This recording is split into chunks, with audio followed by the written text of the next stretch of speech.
As we approach the holiday shopping season, the Thrustmaster T248 is set to be one of the most demanded sim racing wheels. In today's video, I'll be going over 5 things to keep in mind before making the purchase, and if you want to know more about this product, including all its features and my personal thoughts on it, I've also made a full in-depth review on the T248, which is linked in the video description.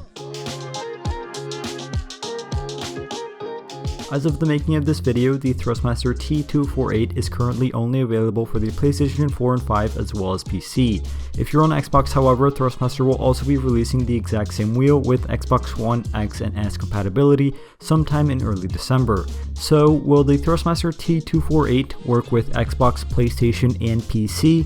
No, you either have to buy the PlayStation version, which works with PlayStation and PC, or the Xbox version, which works with Xbox and PC. This is due to several licensing and other very complicated shenanigans that manufacturers have to work through when making console-supported hardware. So if you're purchasing the T248, make sure to pay special attention to which version you are buying. Both the Xbox and PlayStation versions look and perform identically, and the only way to tell them apart is to look at the bottom of the wheel's faceplate where they have the respective logos on a small button. In terms of attaching shifters and handbrakes, will the Thrustmaster T248 be compatible with them? It depends. With official Thrustmaster accessories like the TH8A shifter and Sparko handbrake, yes, as they connect directly onto the wheelbase. In terms of third-party handbrakes and shifters, they will most likely work on PC where they can connect via USB but not on consoles.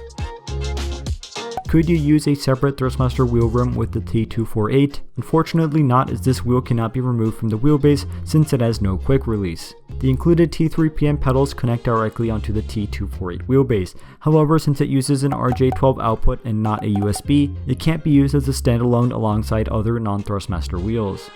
Start it up. The T248 is a relatively small wheel at only 27cm in diameter, which is just about the exact same size as the Logitech G29 and G920. It's built mostly from plastic with some leather covering the outside half of the wheel rim. Due to its high use of plastic, it doesn't really feel or look like anything other than a toy, which is a bit of a shame coming at its $400 price point. However, it does feel at least somewhat rigid. What I mean by this is that I'm not afraid that anything will break as I throw it around in game. It feels solid and well put together in that regard. The same can be said about the pedals. While they are mainly constructed from plastic, they don't flex significantly nor feel delicate in any way. Keep in mind that this will all vary in the long term after significant wear and tear. The force feedback of the Thrustmaster T248 is one of its biggest selling points. If you don't know what force feedback is, what it means, or why it's important, feel free to check out this video where I explain exactly that. This wheel has what Thrustmaster calls a hybrid drive force feedback mechanism. This is used to emphasize how it uses a mix between belts and gears to provide higher overall torque, more precision, and make it quieter overall. The force feedback is good and certainly adequate for beginners and amateurs, but it doesn't come close to higher end mid-tier offerings like Thrustmaster's own TS6W or other higher end offerings. The biggest downside for me regarding this wheel's performance is its relatively low speed at which it rotates back in place. What I mean by this is that when turning and letting go of the wheel, it doesn't snap back as fast as I would like. Not a massive deal breaker, but something to keep in mind if you're into drifting, as this might limit your ability to do so.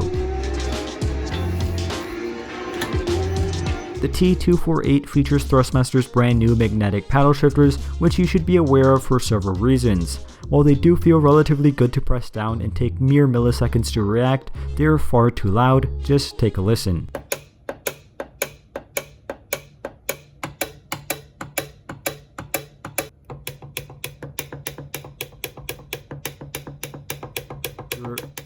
This is something to keep in mind if you or anybody else will be playing with this wheel in the middle of the living room or late at night, as the obnoxious clicks will most definitely be noticeable. In terms of the paddle shifters, they are short and chubby and made from plastic, which is disappointing at its $400 price tag. It's important to note that the Thrustmaster T248 will not be totally adequate for everyone. If you're a beginner and will be picking up this wheel as your first entry into sim racing, this will most definitely suffice and you'll have a great time. If you have some other entry-level force feedback wheels such as the Logitech G29 or G920 or Thrustmaster T150 and TMX, this won't feel like a tremendous upgrade, so I'd recommend saving up a little bit more for something like the Thrustmaster TS6W or Fanatec CSL DD, which will give you a far greater jump in performance. So in essence, for beginners who have never owned a wheel or have only ever used a non-force feedback wheel, the T248 will be great and I recommend it. If you already have an entry-level force feedback wheel, you're better off saving up for something a little bit more powerful. I hope this video helped clear any confusion, skepticism, or questions regarding the T248, which is most definitely a hot item coming into the holiday season.